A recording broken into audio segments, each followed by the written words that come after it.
Cette croix me sera toujours chère.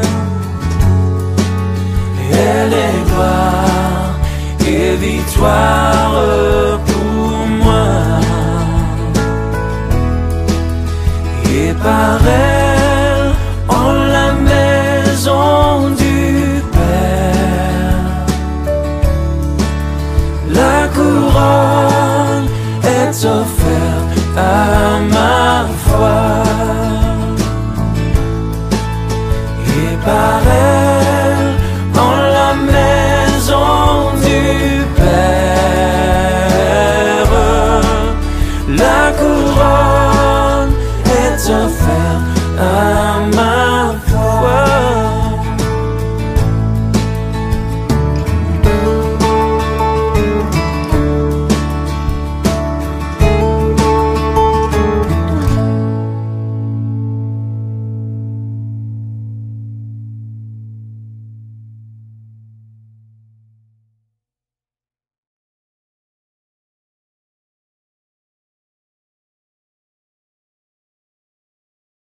Soyez tous bénis, j'espère que vous êtes contents d'être connectés encore une fois avec l'équipe de louanges pour louer le nom du Seigneur.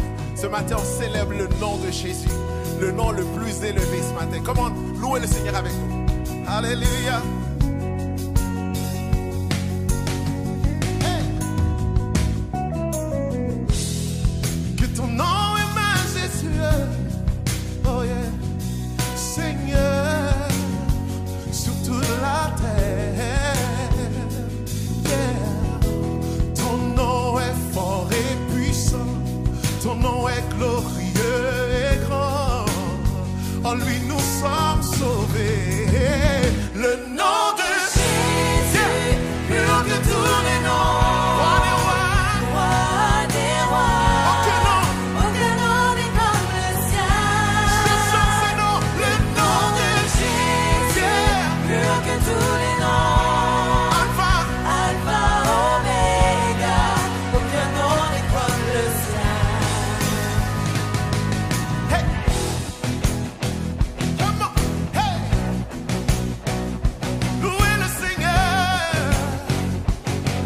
Come on! Ton nom est comme un doux parfum déversé sur mon âme,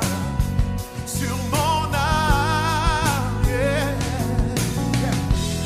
Entendons-nous, surmontons tout. Entendons, nous avons la victoire. Ton nom est tout puissant. Le nom de Jésus, plus haut que tous les noms. Roi des rois. Roi des rois, Aucun nom n'est comme le sien. Le nom de Jésus. Le nom de Jésus, Plus haut que tous les noms. Alpha. Alpha, Oméga, aucun nom n'est comme le Le sien. nom de Jésus. Le nom Le nom de Jésus, plus haut que tous les noms. Roi des rois. Roi des rois, aucun nom n'est comme le sien. Le nom de Le nom de Jésus, plus haut que tous les noms. Alpha. Alpha, Oméga, Aucun nom. aucun nom n'est comme le sien. Hey! Aucun autre Dieu, non. On écoutez ça. Aucun autre Dieu n'a vaincu la mort que Jésus-Christ le ressuscité. Nous l'élevons plus haut. Hey! En son nom, tout genou fléchit. En son nom, tout homme est sauvé. Nous invoquons son nom. Le nom de Jésus. Le nom de Jésus. plus haut que tous les noms. Roi des rois. Roi des rois, Aucun nom n'est comme le sien. aucun nom n'est comme le sien. Le nom de Jésus. Le nom de Jésus, Plus haut que tous les noms. Alpha. Alpha, Oméga, Aucun nom n'est comme le Comment? sien. Aucun autre Dieu, non. Aucun autre Dieu. Aucun autre Dieu n'a vaincu la mort que Jésus-Christ le ressuscité. Nous l'élevons plus haut, on y va. Nous l'élevons plus haut. Hey! En son nom, tout genou fléchit. En son nom, tout homme est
acclame le nom de Jésus.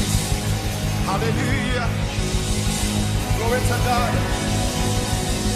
Alléluia. Merci Seigneur.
Vous savez que pendant 3 siècles, les premiers chrétiens étaient persécutés de manière terrible et ça a continué à travers l'histoire d'une manière ou d'une autre. Tous les apôtres, à part Jean, étaient des martyrs, même Jean. Ils ont essayé de le faire mourir, mais il n'est pas mort. Il a été exilé sur l'île de Patmos. Ici, nous avons l'histoire de la mort d'Étienne, un des diacres dans l'Église primitive. Il y avait 7 diacres qui devaient s'occuper des veuves et des orphelins. Mais ils étaient remplis de foi et d'Esprit Saint. Et ils accomplissaient énormément de miracles. Ils prêchaient en plein air. Ils chassaient les démons. Ils priaient pour les malades. Et Dieu guérissait les malades. Mais Étienne était attrapé par les mêmes personnes responsables de la mort du Christ. Rempli du Saint-Esprit, il leur prêche pendant assez longtemps. Je vais lire uniquement la dernière partie de ce qu'il leur a dit. Verset 51. Homme au cou raide, incirconcis de cœur et d'oreille, vous vous opposez toujours au Saint-Esprit. Ce que vos pères ont été, vous l'êtes aussi. Lequel des prophètes vos pères n'ont-ils pas persécuté? Ils ont tué ceux qui annonçaient d'avance la venue du juste, que vous avez livré maintenant, et dont vous avez été les meurtriers. Vous qui avez reçu la loi d'après les commandements d'anges et qui ne l'avez point gardée. En entendant ces paroles, ils étaient furieux dans leur cœur et ils grinçaient des dents contre lui. Mais Étienne, rempli du Saint-Esprit, et fixant les regards vers le ciel, vit la gloire de Dieu et Jésus debout à la droite de Dieu. Et il dit, « Voici, je vois les cieux ouverts et le Fils de l'homme debout à la droite de Dieu. » Ils poussèrent alors de grands cris en se bouchant les oreilles, et ils se précipitèrent tous ensemble sur lui, le traînèrent hors de la ville et le lapidèrent. Les témoins déposèrent leurs vêtements aux pieds d'un jeune homme nommé Saul. C'est celui qui devient par la suite le grand apôtre Paul. Et il lapidait Étienne qui priait en disant, « Seigneur Jésus, reçois mon esprit. »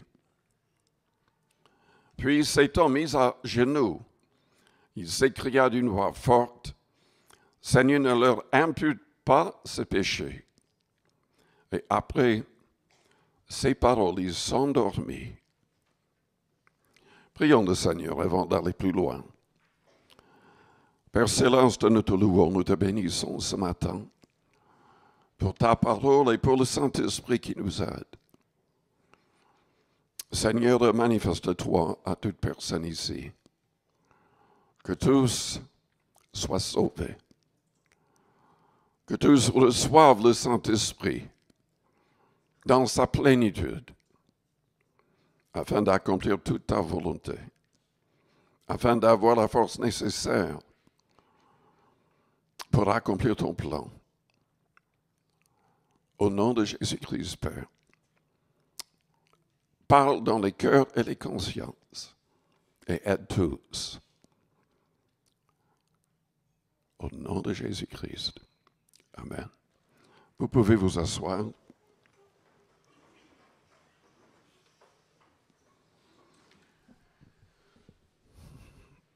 Malheureusement, la persécution ne va pas s'arrêter. Si vous connaissez les prophéties de la Bible, tout sera de pire en pire parce que même la Bible prédit qu'un faux Christ, avec de fausses croyances, va prendre le contrôle du monde entier. Ça va commencer même en Europe, avant de prendre le contrôle de tout. Et dans l'Apocalypse, au début, la Bible parle de chrétiens décapités. Il y aura un grand nombre de martyrs. Déjà, selon la Bible et à travers l'histoire, tous ceux qui vivent pieusement en Jésus-Christ sont persécutés, seront persécutés, Paul a dit. Et c'est le cas. Jésus-Christ, il nous invite, il nous demande de nous réjouir dans le contexte de la persécution. Mais comment le faire? Comment le faire? Paul disait même, soyez toujours joyeux. Mais réfléchissons, les gens étaient en train de donner leur vie. Paul a passé énormément de temps en prison parce qu'il présentait l'Évangile. Et si l'histoire est vraie, il est mort, crucifié, en l'an 66, la même année, où l'apôtre Pierre a été crucifié. Et tous les apôtres ont trouvé la mort. Jésus leur avait dit que cela leur arriverait. Comment faire face à tout cela? Moi, je vous dis, nous avons besoin de la plénitude du Saint-Esprit. Avant le jour de la Pentecôte, tous les disciples avaient abandonné le Christ. Il est vrai qu'ils ne comprenaient pas tout. Pierre l'a renié en blasphémant. Et pourtant, Jésus lui avait dit que cela arriverait. Lui, il a dit, non, j'irai jusqu'à la mort. Mais il n'est pas allé jusqu'à la mort, il l'a renié en blasphémant 3 fois. c'est parce qu'ils n'avaient pas encore reçu le Saint-Esprit dans sa plénitude. Jésus leur avait dit, mais il est avec vous, mais il sera en vous. Et avant de monter au ciel, le Seigneur leur a dit d'attendre la promesse du Père, de ne pas quitter la ville de Jérusalem. 120 personnes ont obéi. Ils ont persévéré dans la prière et la louange ensemble pendant 10 jours, jour et nuit. Et le jour de la Pentecôte, la Bible dit que miraculeusement le Saint-Esprit a agi, les a remplis, et ils ont commencé à adorer Dieu dans des langues qu'ils ne comprenaient pas. Mais c'était de vraies langues. Parce que pour la fête de Pentecôte, il y avait des gens de tous les pays du monde qui étaient là. Et passant devant cette maison où il y avait la chambre haute, ils se sont arrêtés parce qu'ils entendaient dans leur propre langue ces disciples en train d'adorer Dieu. Une grande foule s'est arrêtée. Pierre a pu prêcher et 3000 âmes se sont converties. Et ce n'était pas la dernière fois où les apôtres ont été visités ainsi par le Saint-Esprit. Dans Actes chapitre 4, menacés de mort, les autorités leur disaient de ne plus annoncer la parole, de ne plus parler de Jésus. Ils ont prié ensemble comme dans le salon. Et Dieu, à la fin, les a remplis de nouveau du Saint-Esprit. Immédiatement après la nouvelle que dans une ville en Samarie, toute la ville s'est convertie et a accepté le baptême d'eau, l'Église à Jérusalem envoie Pierre et Jean parce qu'ils veulent que les nouveaux convertis soient baptisés du Saint-Esprit le plus vite possible. Dans Actes chapitre 19, Paul, la première question qu'il pose à un groupe de croyants, c'est « Est-ce que vous avez reçu le Saint-Esprit depuis que vous avez cru? »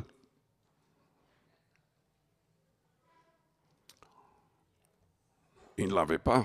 Ils n'étaient même pas baptisés d'eau correctement. Donc, il les baptise d'eau. Il leur impose les mains et tous se mettent à adorer Dieu en d'autres langues, comme les apôtres le jour de la Pentecôte. Et ils prophétisent en plus. Et ensuite, il y a Pierre qui s'est laissé conduire par le Saint-Esprit. Il prêche dans la maison de Corneille. La maison est remplie de personnes, tous des non-juifs. Et au milieu du message, Dieu les baptise du Saint-Esprit, tous parlent en langue.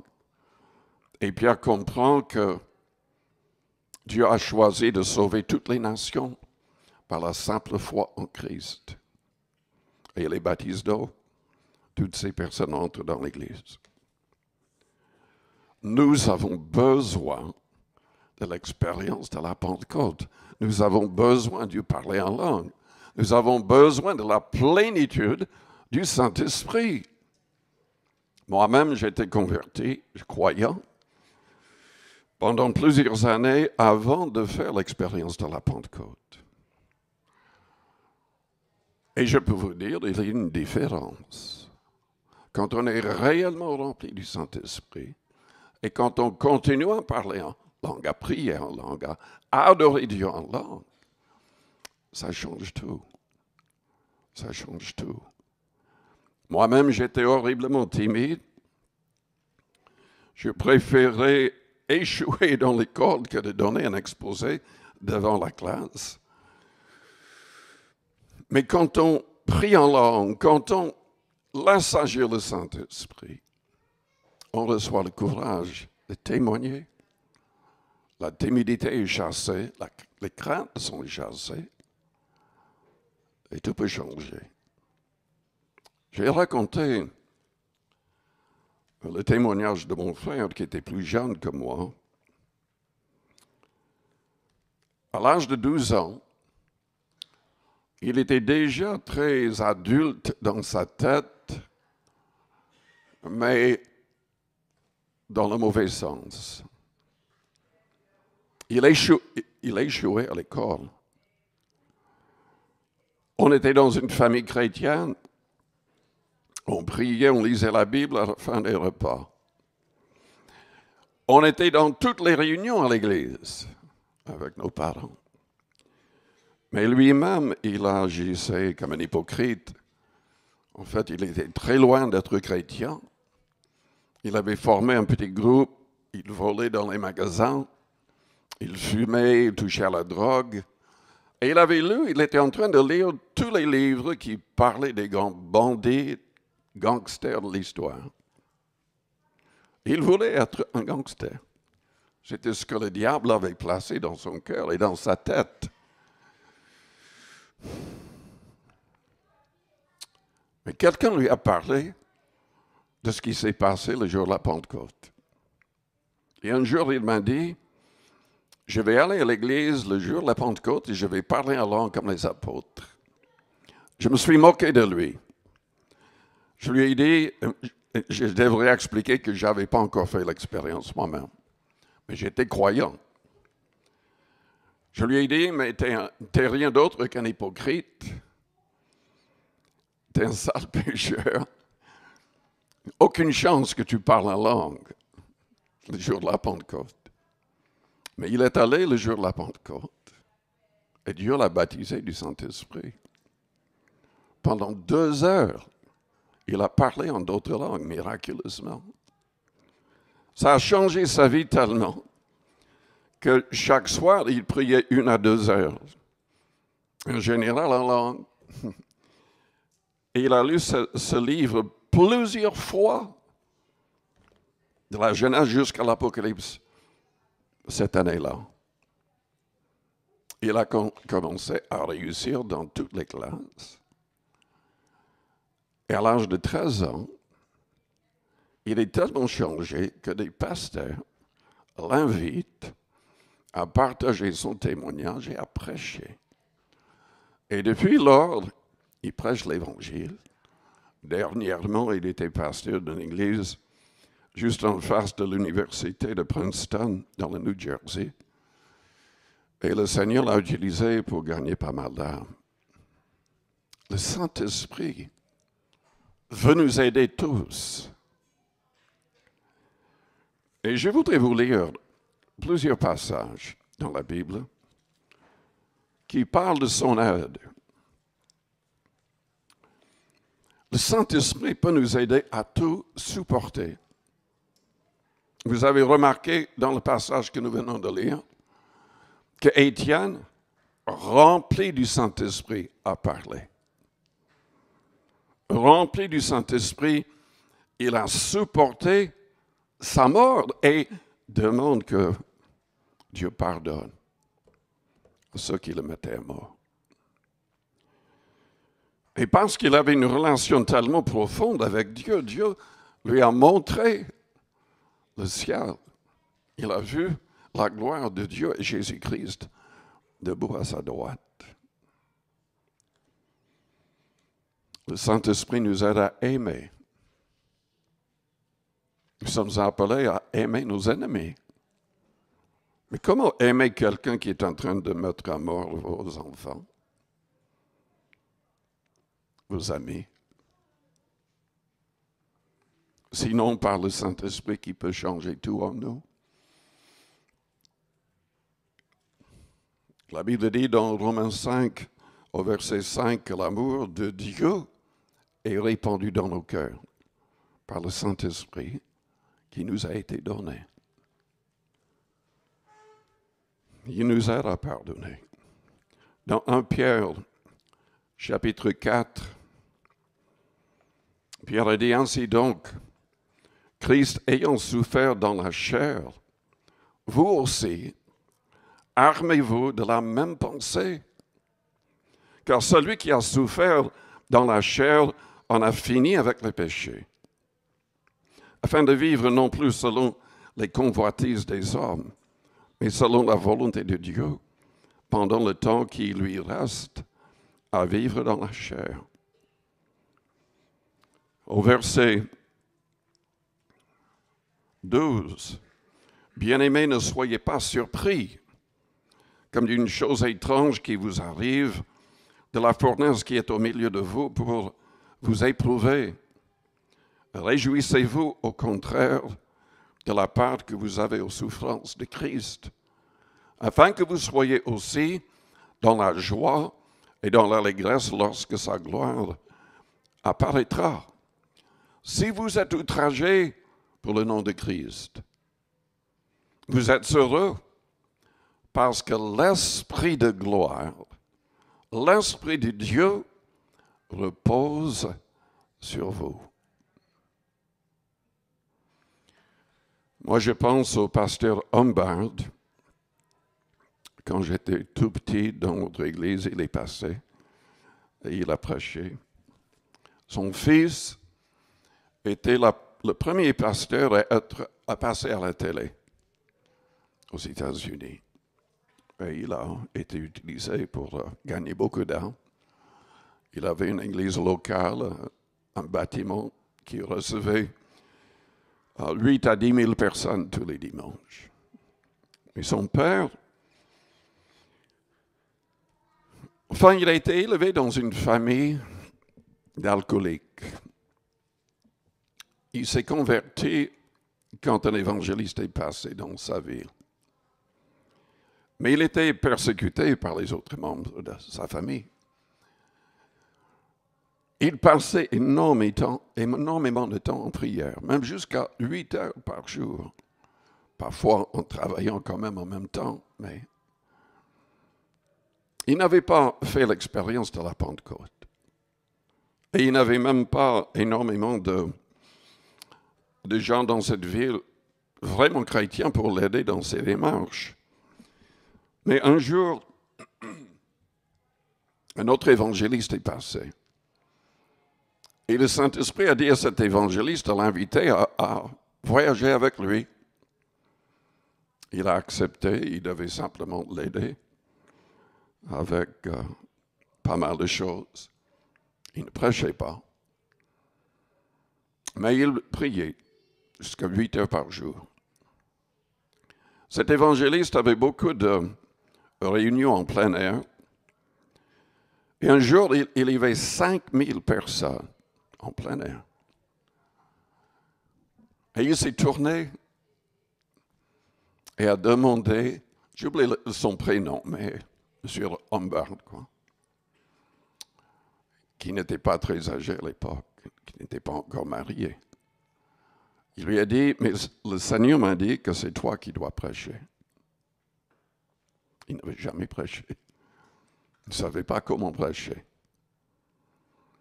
Mais l'évangéliste insistait, disant, mais si tu ne prêches pas, personne ne va prêcher. Dieu m'a dit que c'est toi qui dois le faire. Finalement, il a accepté. Il ne savait pas du tout ce qu'il allait dire. Il s'est levé. Et quand il a ouvert sa bouche, pour la première fois de sa vie, le Saint-Esprit a pris le contrôle de sa langue. Et pendant 20 minutes, il a prêché dans une langue qu'il ne comprenait pas. Et dans cette foule de 5000 personnes, il y avait 500 qui étaient de l'Allemagne. Pendant 20 minutes, il avait prêché en allemand.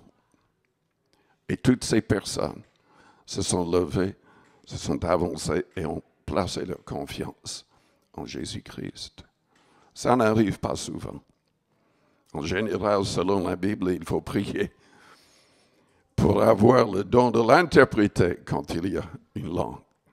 Mais là, Dieu a agi directement par cette sorte de prédication. Le Saint-Esprit peut accomplir des choses vraiment exceptionnelles, mais nous avons vraiment besoin de lui. Dans 2 Corinthiens, chapitre 6,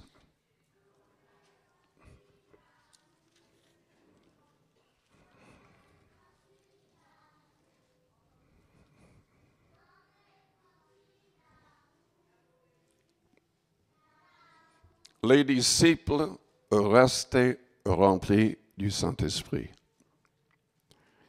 Dans les Actes, vous remarquerez qu'avant de parler, Pierre n'avait pas un message préparé le jour de la Pentecôte. La Bible dit qu'il était rempli du Saint-Esprit. Il a parlé. Il a parlé par le Saint-Esprit qu'il a inspiré. C'était la même chose pour Paul et d'autres. Et ce qu'ils ont subi est quand même incroyable. Sans avoir la plénitude du Saint-Esprit, cette force intérieure, ce n'est pas possible de faire ce qu'ils ont fait.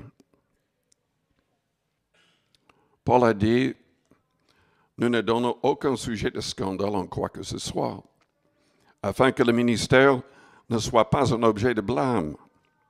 Mais nous nous rendons à tous égards recommandables comme serviteurs de Dieu, par beaucoup de patience dans les tribulations, dans les calamités, dans les détresses, sous les coups, dans les prisons, dans les troubles, dans les travaux, dans les veilles, dans les jeûnes, par la pureté, par la connaissance, par la longanimité, par la bonté, par un esprit saint, par une charité sincère, par la parole de vérité, par la puissance de Dieu, par les armes offensives et défensives de la justice, au milieu de la gloire et de l'ignominie, au milieu de la mauvaise et de la bonne réputation, étant regardé comme imposteur, quoique véridique, comme inconnu, quoique bien connu, comme mourant, et voici nous vivons, comme châtiés, quoique nous mis à mort, comme attristés, et nous sommes toujours joyeux, toujours joyeux. Moi, je connais des gens qui ne sont jamais joyeux. Ils sont riches, ils ont tout, ils ne sont jamais joyeux. Comme pauvres, et nous en enrichissons plusieurs, comme n'ayant rien, et nous possédons toutes choses. Au chapitre 3, Paul parle de l'importance du Saint-Esprit, que c'est le Saint-Esprit qui peut nous transformer dans l'image de Jésus-Christ, que le Saint-Esprit peut accomplir des choses encore plus miraculeuses et glorieuses qu'à l'époque de Moïse, quand il y avait quand même énormément de miracles. Il a dit donc dans 2 Corinthiens 3, verset 7, « C'est le ministère de la mort gravé avec les lettres sur des pierres, parler des 10 commandements, a été glorieux au point que les fils d'Israël ne pouvaient fixer les regards sur le visage de Moïse à cause de la gloire de son visage, bien que cette gloire fût passagère. Combien le ministère de l'Esprit ne sera-t-il pas plus glorieux? » Il parle ainsi, et à la fin, il dit au verset 17, « Or, le Seigneur, c'est l'Esprit, et là où est l'Esprit du Seigneur, là est la liberté. » Est-ce que vous êtes liés par le péché, par les habitudes mauvaises? Le Saint-Esprit libère. Le Saint-Esprit libère. Nous tous qui, le visage découvert, contemplons comme dans un miroir la gloire du Seigneur. Nous sommes transformés en la même image, de gloire en gloire, comme par le Seigneur l'Esprit. Le Saint-Esprit nous conduit. Il veut nous parler. Il a parlé directement à Pierre dans Acte 10, lui disant, « Les 3 hommes en bas, pars avec eux, je les ai envoyés. » Et c'est parce qu'il a obéi que les premiers non-juifs ont été remplis du Saint-Esprit et entrent dans l'Église. Il veut nous conduire. C'est lui qui nous aide à abandonner les mauvaises œuvres de la chair, si nous sommes vraiment à l'écoute et si nous le suivons, selon Galates 5. Il nous donne une assurance Selon Romains, chapitre 8, verset 9 dit que si quelqu'un n'a pas l'Esprit de Christ, il ne lui appartient pas. Le verset 14 nous dit que les vrais enfants de Dieu, les fils de Dieu, sont conduits par le Saint-Esprit. Et le Saint-Esprit rend témoignage à notre esprit que nous sommes enfants de Dieu, selon le verset 16. Nous avons besoin du Saint-Esprit et dans sa plénitude, pour que notre langue, pour que tout notre être soit sous son contrôle. Imaginons un instant, en train d'être lapidé, il arrive à pardonner. Jésus-Christ a pardonné de la croix. Et il nous demande d'aimer nos ennemis, de prier pour eux. Uniquement une personne qui est vraiment soumise au Saint-Esprit peut le faire. C'est très facile de haïr. C'est très facile de réagir. C'est beaucoup plus difficile d'aimer un ennemi. Mais comment recevoir le Saint-Esprit?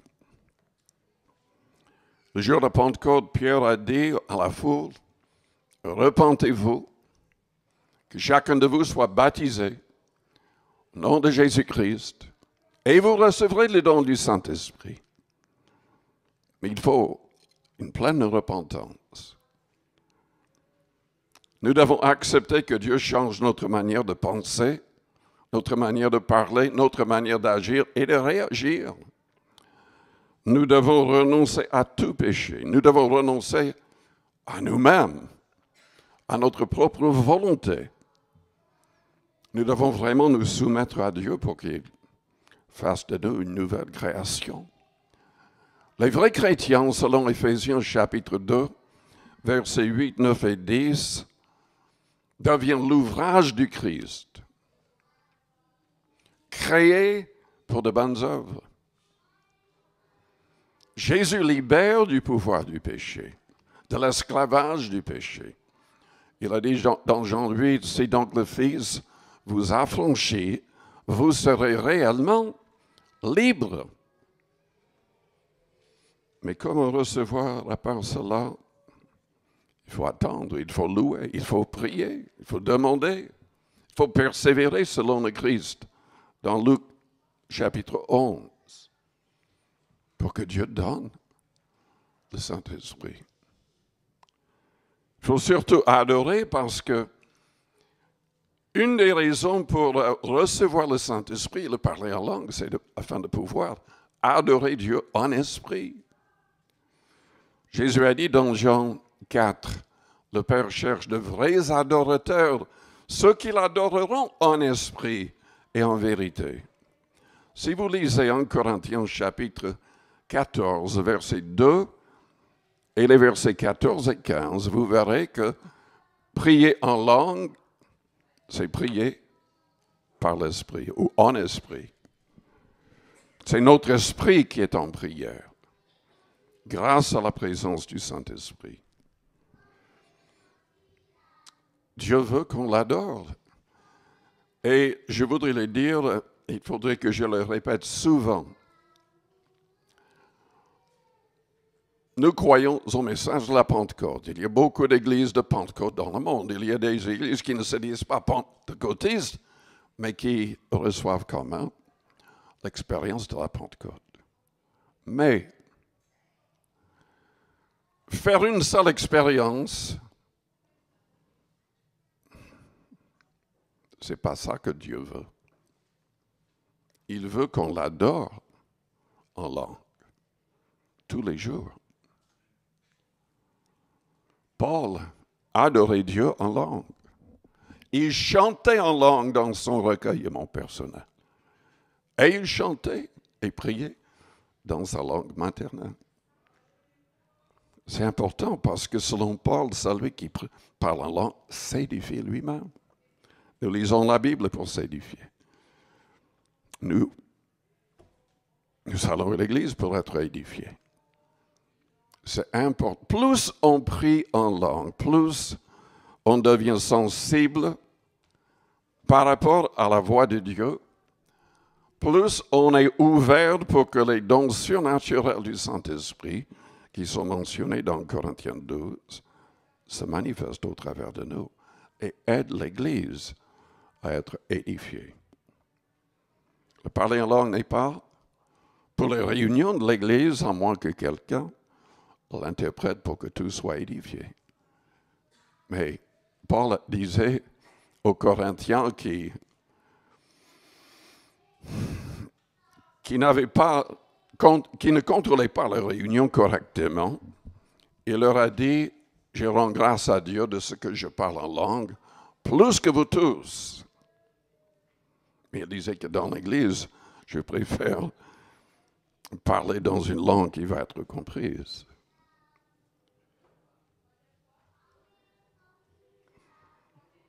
Nous devons attendre, nous devons persévérer pour recevoir. Et nous devons surtout vouloir devenir un gagneur d'âme, un témoignage. Parce que quel est le but à part pouvoir adorer Dieu? Quand on prie en langue, on devient plus fort, on s'édifie. Jésus a dit dans Acte 1 au verset 8, vous recevrez une puissance, le Saint-Esprit survenant sur vous, et vous serez mes témoins. À Jérusalem, en Judée, en Samarie, et jusqu'aux extrémités de la terre. Le parler en langue est un signe. Il a dit dans Marc 16, en mon nom. Il a dit, voici les signes qui accompagneront ceux qui auront cru en mon nom. Ils chasseront les démons. Ils parleront de nouvelles langues. C'est principalement pour notre recueillement personnel. À moins que Dieu nous donne un jour une langue qui va pousser 500 personnes à se convertir. Ça peut arriver. Mais nous avons besoin de la plénitude. Parce que nous serons de plus en plus persécutés en tant que chrétiens. Ça ne va pas s'améliorer. Nous serons en face de la mort. Peut-être tous. Il faut prier que tous les chrétiens dans le monde entier fassent l'expérience de la Pentecôte. Et Paul a dit, c'est à nous de nous entretenir. Jude l'a dit aussi. Nous devons nous entretenir priant par le Saint-Esprit. Nous devons rester remplis de l'Esprit. Selon Éphésiens chapitre 5, au verset 18 à 20. Chantons dans nos cœurs des psaumes, des hymnes, des cantiques spirituels. Et rendons grâce à Dieu pour toutes choses au nom de Jésus-Christ. Même pour les moments difficiles. Soyez toujours joyeux, Paul a dit. Et il nous a dit comment? Dans Philippiens 4. Réjouissez-vous toujours dans le Seigneur. Je le répète, réjouissez-vous. C'est-à-dire, quand tout va mal, nous pouvons quand même remercier Jésus-Christ pour sa mort sur la croix. Nous pouvons remercier le Seigneur parce qu'il est parti nous préparer une place selon sa promesse de Jean, chapitre 14. Et aussi parce qu'il a promis d'être avec nous jusqu'à la mort et au-delà. Je vous invite à fermer vos yeux, à courber vos fronts, avec les yeux fermés, les fronts courbés.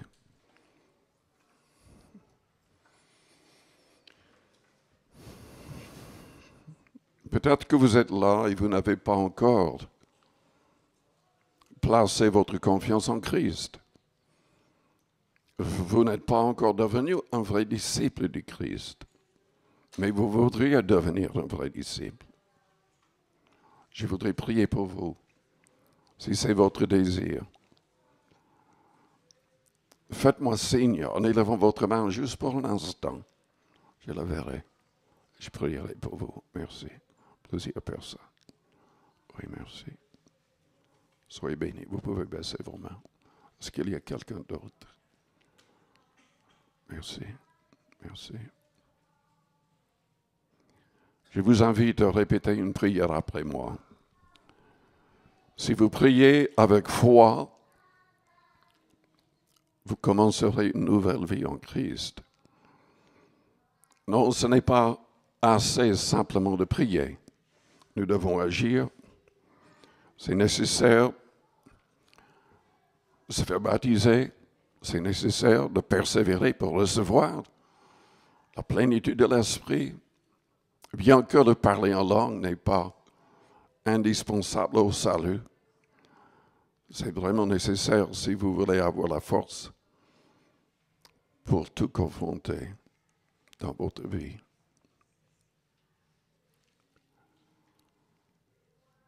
Donc, que toute l'Église répète cette prière pour aider les personnes qui ont élevé la main. Père Céleste, j'ai besoin de toi. Je reconnais que je suis pécheur comme tous les hommes. Et j'ai besoin que tu me délivres du pouvoir du péché, de l'esclavage du péché. Éloigne de moi tout esprit mauvais et impur. Je crois en Jésus-Christ. Il est mort volontairement pour mes fautes. Et tu l'as ressuscité le 3e jour, acceptant son sacrifice pour mes fautes. Tu l'as fait monter en gloire pour que le Saint-Esprit nous soit envoyé. J'ai besoin de ton Esprit Saint. Chasse de moi tout esprit mauvais. Que ton Esprit Saint prenne toute la place. Je désire que toutes mes pensées te glorifient. Je comprends que je serai obligé de chasser toute pensée mauvaise.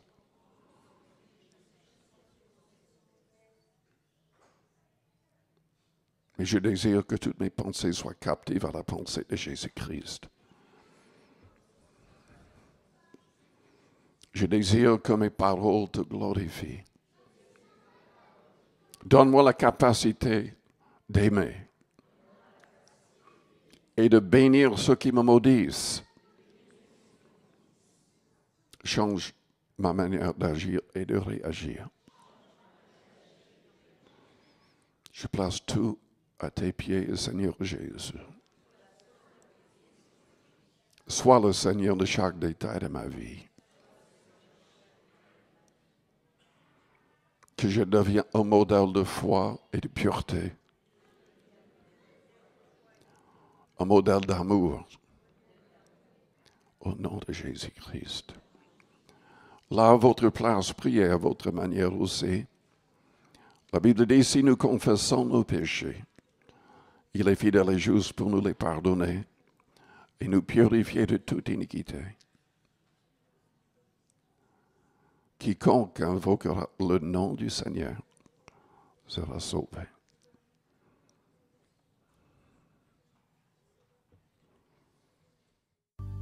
Reçois de moi le parfum qui t'est dû, la beauté de ton nom, oh, mon âme est perdue. Je veux n'être qu'à toi. Jésus, je t'aime.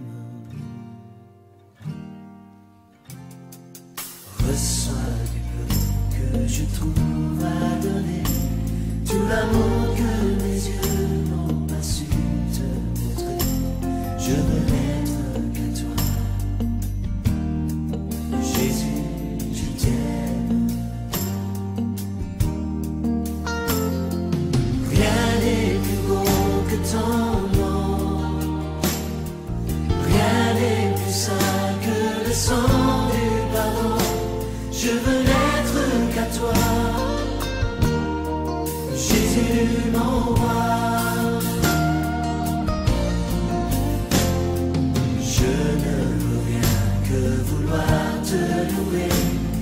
J'adorais ton salon et ta fidélité. Je veux n'être qu'à toi. Jésus, je t'aime.